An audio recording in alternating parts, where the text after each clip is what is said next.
Every day I try my best to scour the internet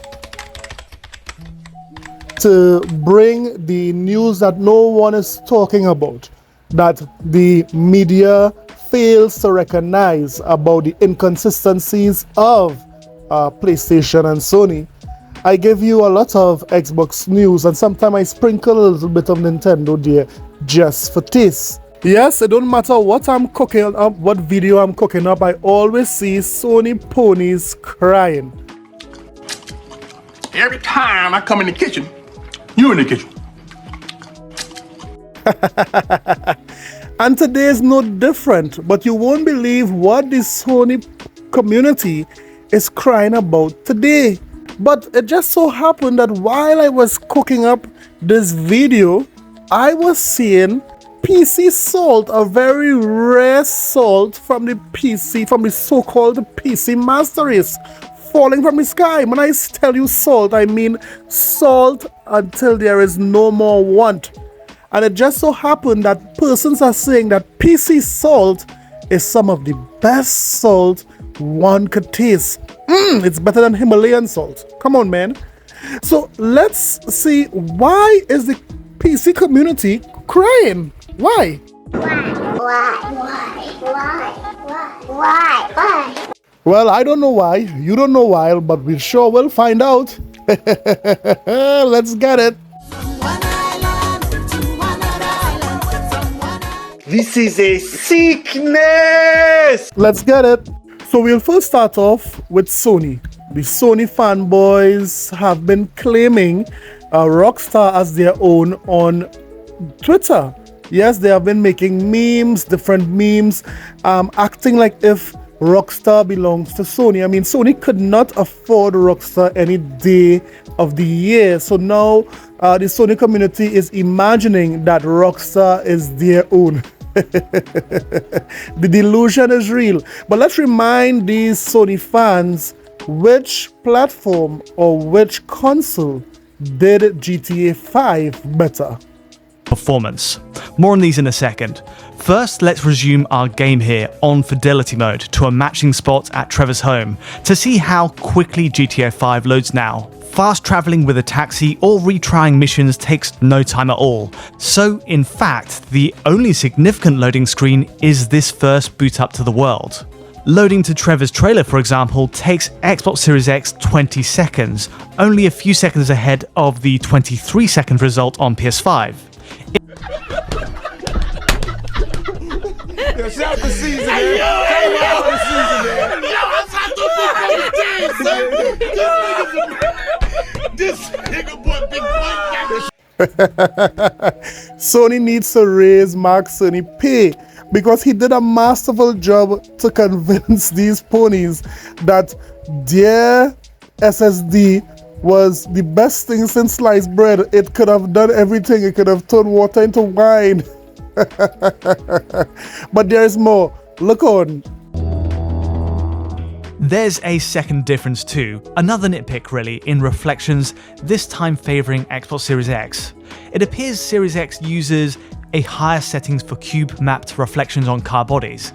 At least in select moments like this shot of Franklin's supercar, you get a sharper definition on Series X. It's curious to note it only appears in the non-RT performance mode, and also most later scenes show little to no difference as well. So that's 2 for 2. First, the Series X was able to boot the game up faster than the PlayStation 5, and the Series X has better reflections for GTA 5 than the PlayStation 5. Could we do 3 for 3? Which is better then? Curiously, both PS5 and Series X drop in different areas to differing extremes in the performance RT mode. The Mr. Phillips mission, for example, where Trevor goes on a kind of rampage, has PS5 take a hit to almost the 40 FPS line. It's a stark, visible drop in an otherwise 60 FPS experience, making the oncoming bikers look choppy as they approach. On Xbox Series X though, this very same view of the explosion hovers at around the 50 FPS line instead, a significant lead. So there you have it, 3 for 3. Although both PlayStation 5 and Xbox Series X did not run GTA 5 the best, It's clear that the Series X ran it better, and that was just the beginning of the generation. I mean, the Series X still have a lot of power to be unlocked. So let's continue with the Sony news. So throughout this year, Sony really did have a series of, unfortunate events, but no doubt Sony is to blame. I'm sure you guys could remember when Sony was hacked earlier this year. Yes, Sony was hacked. Although they increased the prices of their services, that did nothing to improve the security of their services. They were hacked, and a number of their consumers' information were just out in the wild. That was number one. Not too long ago, we remember that they would have just taken away a number of movies that their consumers would have paid for. They just took it away, and without any reason. Now, there's something new that recently happened. Yes, it just so happened that persons' PSN accounts were being permanently banned. Yes, permanently banned. Let's listen to Game Rant as they tell us the issue. Numerous players report their PlayStation Network accounts have been suspended.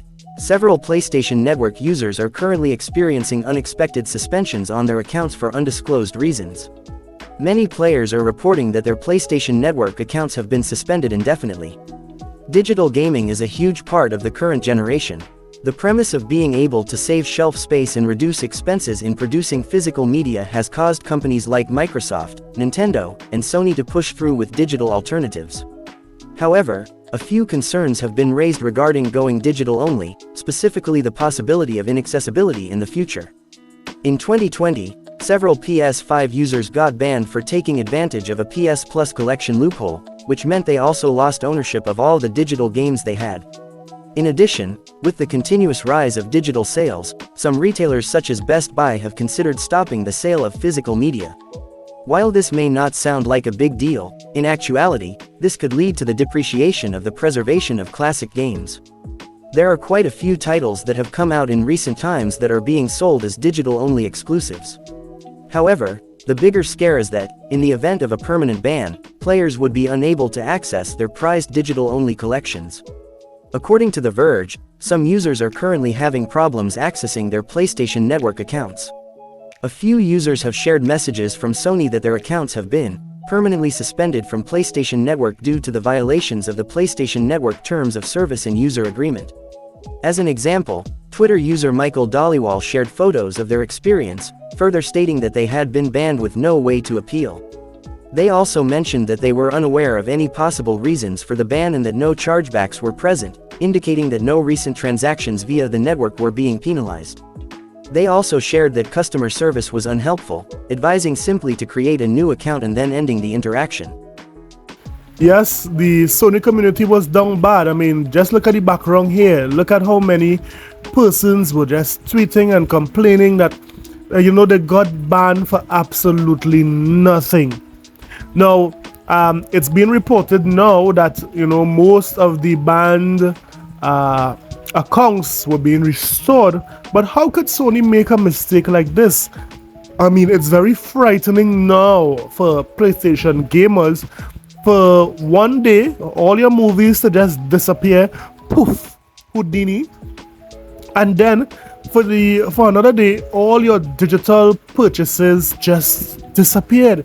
Your entire account disappeared. The amount of time you would have put into that account gone.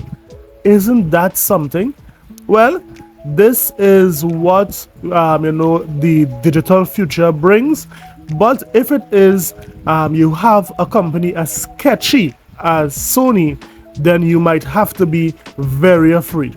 This has not happened with Microsoft, and we are hoping that it does not happen with Microsoft. So let me hear what you think. Ponies in the chat. Did you get back your account as yet?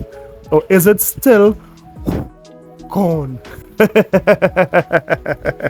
Now, the so-called PC community for years have been dominating frame rates, resolution, graphical fidelity, everything that you can think about, every benchmark you can think about to rate games.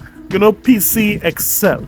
Now that does not come alone. It comes with a price, and a very hefty one at that, because for most rigs, you would spend $2,000, $3,000 for one of those elite rigs, and that is a far short when it comes to how much a person would pay for a console. So the PC players tend to look down on the console gamers because they get the best version of most games. Dirty console gaming peasants! Peasants, I bring news! Join me in PC gaming and ascend to godhood! Well, today Rockstar is letting the PC community that your God don't work here. Yes, this is what Rockstar did. Yes, GTA reiterated after the GTA 6 trailer that it will only be on the PlayStation 5 and the Xbox Series X. And now that sent the PC world, the PC community, in a tailspin.